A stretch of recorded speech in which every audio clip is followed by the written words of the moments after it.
بسم اللہ الرحمن الرحیم۔ ناظرین، ایک اور بڑی خبر آپ تک پہنچانی تھی کہ اسلام آباد میں بھی ایک بڑا دہشت گردی کا جو واقعہ ہے اس کو ناکام بنانے کی کوشش کی گئی ہے۔ اور اس سے پہلے راول پنڈی میں جو 3 واقعات ہوئے ہیں، شاور میں بھی واقعہ ہوا ہے، لیکن راول پنڈی کی جو اس سے پہلے 2 واقعات ہوئے ہیں آپ کے علم میں ہیں کہ جس میں تھانہ جو ایک طرف گنج منڈی اور دوسری طرف تھانہ جو پیر بدائی، دونوں پولیس اسٹیشن کے سامنے جو ہے وہ دستی بم سے اٹیک کیے گئے تھے۔ اور اس میں پہلے ہم نے دیکھا کہ وہاں پر جو کیزویلٹیز بھی ہوئیں، کل بھی بہت ہی اہم دن کے موقع پر یہ ہوا۔ آج ایک بڑا واقعہ جو ہے وہ ہونے سے بچا لیا گیا، اور اسلام آباد اسٹاک ایکسچینج پر حملے کی جو تیاری ہو رہی تھی اس حوالے سے اس کو ناکام بنانے کی کوشش کی گئی، اور 3 دہشت گرد جو ہیں وہ گرفتار کیے گئے ہیں۔ کاؤنٹر ٹیررزم ڈپارٹمنٹ جو ہے اس کی ابھی بریکنگ سامنے آ رہی ہے، اس کی تصدیق بھی ہوئی ہے کہ 3 دہشت گردوں کو گرفتار کر لیا گیا ہے، اور اسلام آباد اسٹاک ایکسچینج پر اس کے حملے کی وہ جو ہے باقاعدہ طور پر پلاننگ کر چکے تھے، اور حملہ جو ہے وہ کرنے کے لیے اسلام آباد اسٹاک ایکسچینج کے حوالے سے پوری پلاننگ کر چکے تھے۔ اس حملے کو ناکام بنا دیا گیا ہے، اور اس وقت بتایا گیا ہے جو ترجمان ہے سی ٹی ڈی کے، ان کا یہ کہنا ہے کہ دہشت گردوں کا خفیہ اطلاع ملنے پر اڈیالہ روڈ سے گرفتار ان کو کیا گیا، اور پھر ان کے قبضے سے جو بارودی مواد اسلحہ برآمد کیا گیا، اور اسی طرح دہشت گردوں کا جو تعلق تھا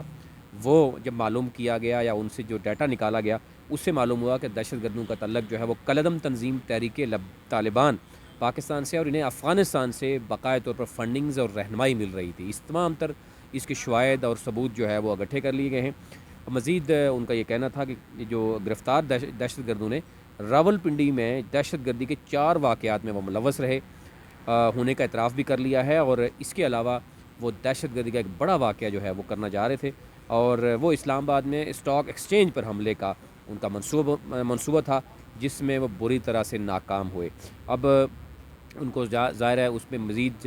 اس میں تحقیقات جاری ہیں، اور ظاہر جو افغانستان سے ان کو رہنمائی مل رہی تھی اس تک بھی چیزیں جو ہے وہ دیکھی جا رہی ہیں، کیونکہ اس سے پہلے بھی آپ کو علم ہے کہ بھارت جس طریقے سے وہ سرعام جو ہے وہ پاکستان کے خلاف عرضہ سرائی کرتا ہوا نظر آ رہا ہے، اور وہ even N T C peak sale اور اس طرح کی جو اربوں روپے کی فنڈنگ ہے، اور مزید آج بھی ایک نیا انکشاف وہ آپ کے ساتھ الگ سے ایک ویڈیو میں آپ کے سامنے لاؤں گا کہ پاکستان میں کن کن لوگوں کو بھارت سے فنڈنگ آتی رہی ہے اور وہ کیا کچھ کرتے رہے، وہ ایک بہت بڑا انکشاف وہ بھی ہوا ہے، وہ بھی آپ کے سامنے رکھیں گے۔ لیکن بھارت کیونکہ بارہا سرعام کہتا رہا ہے اور افغانستان کی سرزمین پاکستان کے خلاف استعمال ہوتی رہی ہے، اب دیکھنا یہ ہوگا کیا حکمت عملی ہوگی اس حوالے سے، اور یہ ایک بہت بڑا واقعہ جو ہے وہ پاکستان میں ہونا تھا، جس سے سی ٹی ڈی کی کارروائی جو ہے وہ بڑی اہم کارروائی ہے، اور اس میں 3 دہشت گرد جو ہے وہ گرفتار ہوئے، اور اسٹاک ایکسچینج پر حملے کا مقصد آپ سمجھتے ہیں کہ کیا مقصد ہوتا ہے، ایک بہت بڑی کارروائی جو ہے وہ ہونی تھی۔ اس میں سی ٹی ڈی بالکل تعریف جو ہے وہ اس کی جتنی بھی تعریف کی جائے وہ کم ہے، لیکن جو مزید چیزیں ہیں وہ ہم دیکھنا ہے کہ وہ کب تک جو ہے وہ ان سے برآمد کی جائیں گی۔ لیکن ایک چیز سامنے آ گئی کہ ان کا دہشت گردوں کا تعلق کس جو ہے وہ تحریک لبیک سے، تحریک طالبان سے، اور دوسری بات یہ ہے کہ ان کو فنڈنگ کہاں سے آ رہی ہے، کس کہاں سے اس کے ساتھ رابطے میں رہے ہیں، اس کی مزید جو تفصیلات ہیں وہ آپ کے سامنے رکھیں گے۔